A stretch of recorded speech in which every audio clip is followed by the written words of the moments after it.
नमस्ते। तो आप सभी को जानकर बहुत खुशी होगी कि नीदरलैंड के जो प्रेसिडेंट है उन्होंने भारत के प्रधानमंत्री को हजारों साल पुराने भारतीय ताड़पत्र वापस किए हैं।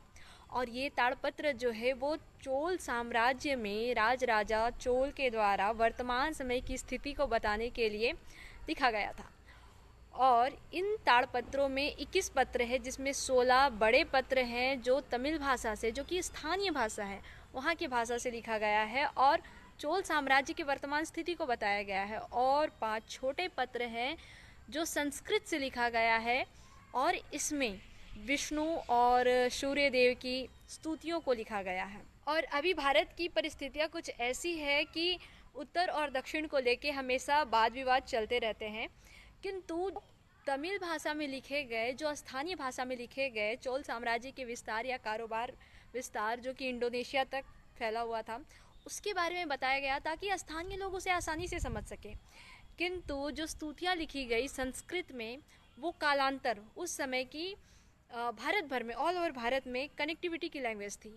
तो इस बात से समझा जा सकता है कि ये जो वर्तमान का दृश्य है, उत्तर दक्षिण कॉन्फ्लिक्ट जो है, वो सिर्फ वर्तमान स्थिति है, वो उस समय की स्थिति नहीं थी। भारतीय लोगों को ये समझने की ज़रूरत है।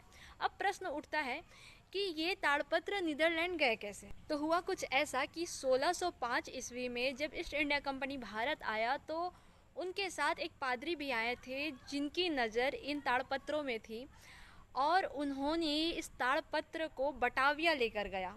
उस समय की बटाविया जो वर्तमान की जकार्ता है, वहाँ लेकर गया। उन्होंने ये ताड़पत्र अपनी बेटी को दिया, फिर उस बेटी ने अपनी बेटी को दिया, दैट मीन्स उनके पोती के पास गया और उनकी पोती ने नीदरलैंड के एक प्रोफेसर से शादी कर ली और ऐसे ये ताड़पत्र जो है वो नीदरलैंड गया।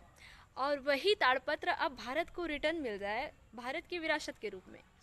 तो ये हमारे लिए बहुत ही गर्व की बात है और ये ताड़पत्र हमें आज ही प्राप्त हुआ है।